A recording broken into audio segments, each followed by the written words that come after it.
Bismillahirrahmanirrahim. Assalamualaikum warahmatullahi wabarakatuh. Alhamdulillah rabbil alamin, alladzi ja'ala lana min dinina ma fihi ibratan liulil albab. Asyhadu an la ilaha illallah wahdahu la syarika lah, lahul malikul wahhab. وأشهد أن محمدا عبده ورسوله الناطق بالحق وفصل الخطاب.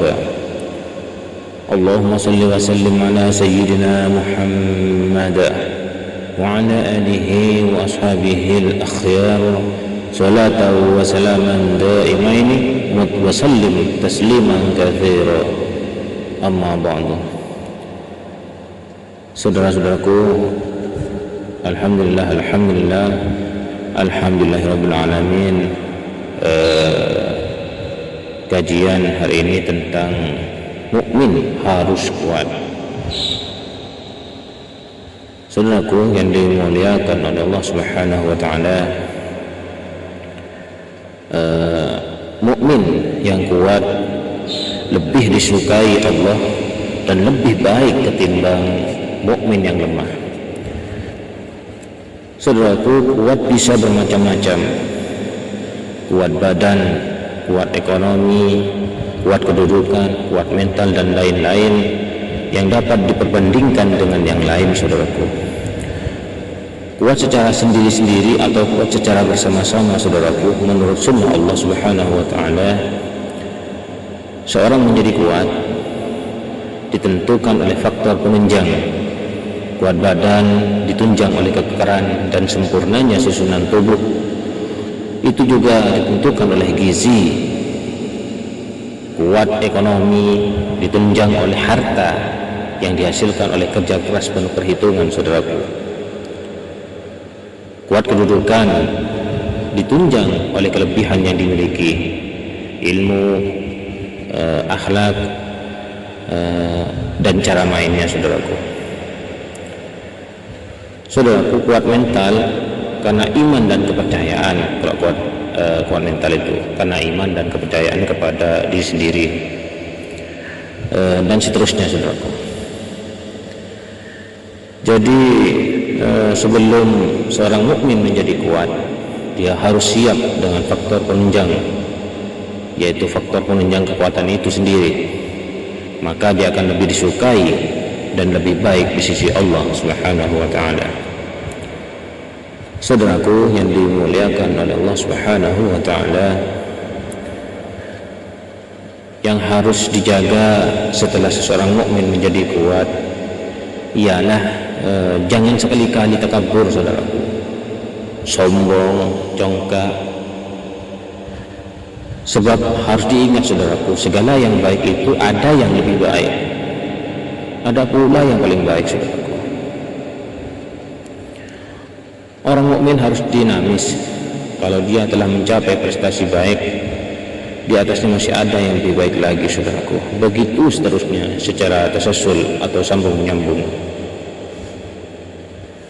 Kekuatan yang ada pada diri mukmin, kekuatan yang ada pada diri mukmin, saudaraku, yang diabdikan untuk kepentingan hidup adalah sudah pada tempatnya. Namun dalam memilih pengabdian harus dipilih yang ada gunanya bagi dirinya dengan tidak merupakan kontak dengan Allah Subhanahu wa taala. Hambatan berupa kesulitan tidak menjadikannya lemah, yaitu karena kontaknya dengan Allah itu tadi, saudaraku. Saudaraku yang dimuliakan oleh Allah Subhanahu wa taala, bagi orang mukmin yang paling sulit ialah mengatur hati kalau suatu saat harus menanggung akibat dari perbuatannya karena ada sebab. Contoh soal kebanyakan dari kita dalam menjawab sebuah pertanyaan, mengapa kenyang? Ialah karena menghabiskan 4 piring nasi. Atau mengapa mati? Jawabannya karena serangan jantung atau apa gitu. Andai kamu tidak makan, andai kata tidak ada serangan jantung, itu pertolongan dokter seumpama dokter ahli, serta secara spontanitas akan dijawab, ya tidak lapar, ya belum mati. Di sini orang banyak tergelincir, saudaraku. Padahal orang mukmin harus yakin bahwa bagaimanapun kehendak, iradah dan takdir Allah Subhanahu wa taala pasti terjadi. Intinya ada sebab atau tidak pasti terjadi, saudaraku. Rasulullah sallallahu alaihi wasallam bersabda dari Abu Hurairah radhiyallahu anhu berkata, orang mukmin yang kuat adalah lebih baik dan lebih dicintai daripada orang mukmin yang lemah. Dan pada masing-masingnya ada kelebihan. Cobalah kamu kepada apa yang bermanfaat bagimu.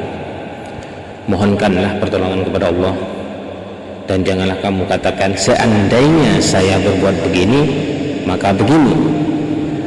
Tetapi katakanlah Allah telah mentakdirkannya, apa-apa yang dikehendaki Allah Subhanahu wa taala maka diperbuatnya. Karena sesungguhnya kata-kata seandainya adalah membuka pekerjaan setan. Saudaraku, dalam hadis ini Rasulullah SAW menjelaskan bahwa orang mukmin yang kuat itu lebih dicintai oleh Allah Subhanahu wa taala, dan dorongan agar kaum muslimin itu optimis dalam bekerja serta tabah dalam menghadapi segala kemungkinan. Hadis ini mengandung 3 macam dorongan, saudaraku, dan 2 macam larangan, yaitu karena pertama yaitu iman. Yang kedua itu intinya yang pertama adalah iman, saudaraku. Jadi iman adalah pusat kebahagiaan dunia dan akhirat, manakala diikuti dengan amal soleh, saudaraku. Sebagaimana ditegaskan oleh Allah Subhanahu wa taala dalam surat An-Nahl ayat 93, A'udzu billahi minasyaitonir rajim. Bismillahirrahmanirrahim. Man 'amila shalihan min dzakarin aw untha wa huwa mu'minun falanuhyiyannahu hayatan thayyibah wa lanajziyannahum ajrahum bi ahsani ma kanu ya'malun. Shadaqallahul 'azim. Yang artinya, saudaraku, barang siapa yang mengerjakan amal soleh, baik laki-laki maupun perempuan dalam keadaan beriman, maka sesungguhnya akan kami berikan kepadanya kehidupan yang baik, dan sesungguhnya akan kami beri balasan kepada mereka dengan pahala yang lebih baik dari apa yang telah mereka kerjakan. Saudaraku, dalam keimanan ini tiap-tiap orang berbeda, saudaraku. Ada yang kuat dan ada yang lemah. Orang yang kuat imannya sangat terdorong untuk mengerjakan amal soleh sebanyak-banyaknya, suka amar ma'ruf dan nahi munkar, gemar berjihad, tidak takut rintangan dalam mengajak kebaikan, sabar dalam melaksanakan hak-hak Allah seperti sholat, puasa, zakat, haji dan sebagainya. Namun orang yang lemah, saudaraku, orang yang lemah imannya lengah dan lalai untuk beramal soleh, dan cita-citanya untuk mencapai kebahagiaan akhirat lemah. Orang yang kuat imannya lebih baik dan lebih dicintai oleh Allah Subhanahu wa taala daripada mukmin yang lemah imannya. Apa yang dikerjakan oleh masing-masingnya mengandung kebaikan, namun orang yang kuat imannya selalu menyuburkan imannya dengan amal soleh, sehingga imannya semakin rindang dan akarnya semakin menghujam ke dalam hati saunabari. Yang kedua, Rasulullah SAW menganjurkan kepada kita untuk tangkas mencari segala sesuatu yang membawa kemanfaatan, baik kemanfaatan dunia maupun kemanfaatan akhirat, saudaraku. Seorang mukmin jangan sampai mengosongkan waktu sehingga waktu itu berjalan tanpa meninggalkan bekas kecuali ketuaan belaka, saudaraku. Namun isilah waktu dengan kegiatan mencari ilmu, harta, menolong anak yatim, membaca Al-Quran, membaca selawat, intinya yang bermanfaat, saudaraku. Sedangkan yang ketiga, dalam menghadapi segala usaha dan rencana hendaklah mohon pertolongan Allah, karena yang memutuskan dan menentukan segala sesuatu tentu saja dalam hal ini disertai usaha-usaha yang bersifat zahir menurut syarat-syaratnya. Dalam sebuah hadis Rasulullah SAW bersabda, apabila kamu minta pertolongan, maka mintalah pertolongan kepada Allah. Dan ketahuilah, seandainya suatu umat berkumpul untuk mencari suatu kemanfaatan bagimu, niscaya mereka tidak dapat memberi manfaat kecuali sesuatu yang telah dicatat oleh Allah untukmu. Dan seandainya suatu umat berkumpul untuk menimpakan sesuatu mudarat atasmu, niscaya mereka tidak dapat menimpakan mudarat kecuali apa yang telah Allah catat atasmu. Keempat, saudaraku, Rasulullah SAW melarang kita lemah dalam mencapai cita-cita. Namun hendaknya kita optimis, optimis dalam usaha, jiwa pun kepercayaan kepada Allah, agar apa-apa yang kita cita-citakan tercapai, disertai usaha yang benar-benar, tidak boleh malas-malasan dan berdiam diri tanpa usaha, saudaraku. Nabi telah mengajarkan doa kepada kita, banyak doa-doa, cuma antara lain, Allahumma inni a'udzubika minal ajli wal kasal. Ya Allah, saya mohon perlindungan kepadamu dari lemah dan malas. Bacakan terus doa ini, saudaraku, buat amalan sehari-hari. Terus yang kelima, saudaraku, apabila kita tertimpa suatu hal yang tidak menyenangkan, Rasulullah SAW melarang kita untuk mengucapkan kata pengandaian atau seandainya, karena kata ini dapat membuka pintu pekerjaan setan, saudaraku. Dengan kata-kata itu seolah-olah kita dapat menghindarkan diri dari takdir Allah, takdir yang ditentukan Allah, padahal takdir Allah mustahil tidak terlaksana, saudaraku. Yang benar untuk menanggapi peristiwa yang telah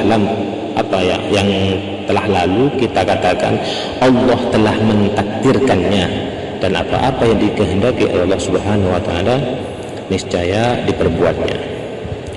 Sedangkan untuk menghadapi sesuatu yang akan datang, kita persiapkan sepenuhnya, dan hendaklah kita dapat mengambil pelajaran dari apa yang telah kita alami pada waktu yang lalu atau yang lampau.